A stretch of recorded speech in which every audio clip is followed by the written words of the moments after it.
I'm going to be going over the best workflow for building software with AI that we use internally. I'm also going to go step by step how we plan, how we design, how we build the front ends, the back ends, our exact process and workflow to build the best looking softwares, but also the best softwares that are actually usable, integrated with AI, and how we build faster using tools like Cursor or Windsurf. And I'm also going to give you guys our internal SOP that we use building applications or front ends with Lovable, and I'm going to go over exactly how we do it. Now, we use V0 sometimes to build one-off components, and the reason why is because V0 uses ShadCN UI components to build software.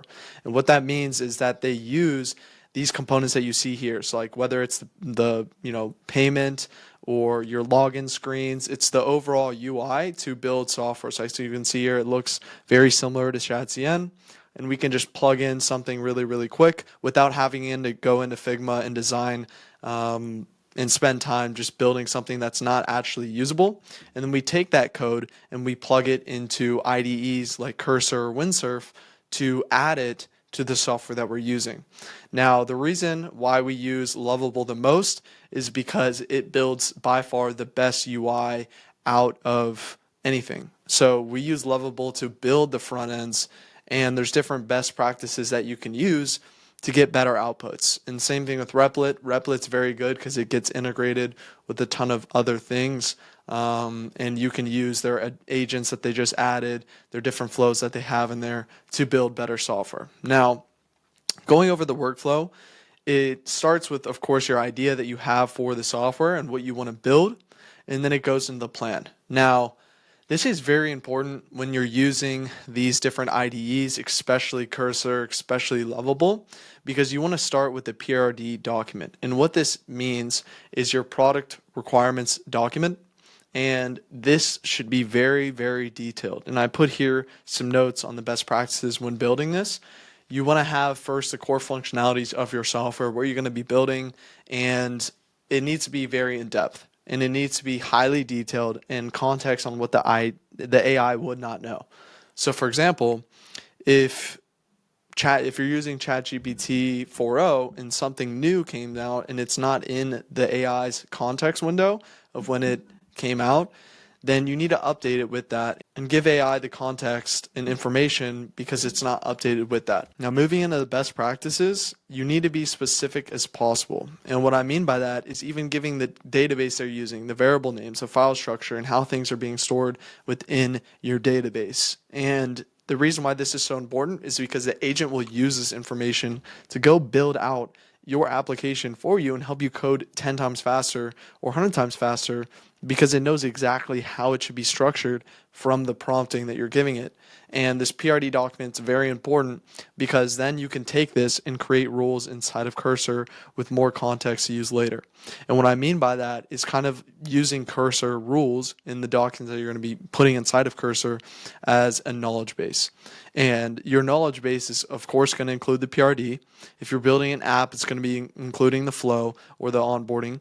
It's going to be including the tech stack that you're going to be using, the front end, the back end, Cursor rules, like I was saying, and the implementation plan.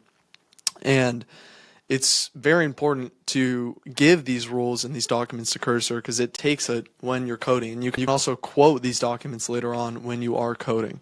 Now for the design, we sometimes have mock-ups in Figma, but honestly we've been able to use V0 and Lovable to build front ends very, very fast. And then for our backend, we use Cursor to build this, but we use Fast API with that.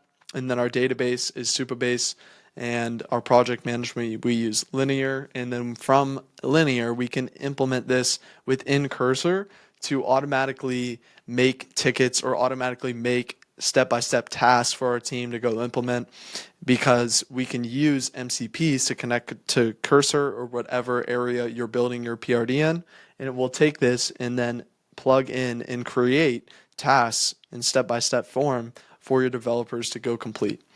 Now the AI tools, of course, ChatGPT, Claude, we use this for the PRD documents, Cursor for development, and LLMs for internal tools, or writing content or getting distribution for whatever we're building, and also for generating leads. We need to be doing content, we need to be producing YouTube videos like this, we need to be running ads, a ton of different things to, of course, get clients through the door. But this is really just on building our workflow and not really about our agency. Now, for the infrastructure, it could be on a local LLM, or you could be hosting it somewhere else. From building the front end, we take what we've built in Lovable, upload it into GitHub, and take this code base and integrate it also with Supabase. And then from there, whatever we're building in Cursor, we store in our back-end GitHub database or code base. And then from there, we take all of this code and put it into the main software code base so that we can look back, okay, this is what we built front end, this is what we built back end, and then this is the final code of all of the code that we're going to be using. And for optimization, you can use MCPs, documents, and rules. Now, what MCPs are is connecting your code environment with other tools so that you can give it more context, or even have Cursor take action within these other tools. For example, you can connect MCPs with Figma, you can connect it with ChatGPT, Claude, whatever you want to do, whatever software is doing to do, like I was talking about earlier, Linear. You can give this to Cursor and it will go take actions within these softwares. So you can see this on the main page. I'm not going to go too in depth on what Cursor does right now, but as you can see here, it has its feature section here. Of course, it's talking about their agent composer, and you can run commands using MCPs and connect it with even the web or the docs that I was talking about, the images, and then your other applications using MCPs. So that's what we do. We don't use Windsurf as much, but Windsurf is very good. They just, I think, came out with different, their tabs, different features.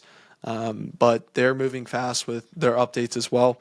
But for right now, we're just using Cursor because that's what we have most experience in. So if you don't want to be using Cursor to build your backend, you can still build all full stack applications with Lovable. It's not going to be as much as you can do in Cursor, but this is all of our best practices that we use for building front ends and back ends with Lovable. So I hope you guys enjoyed this video, and you can get this document in the description, and I'll see you guys in the next video. Peace out.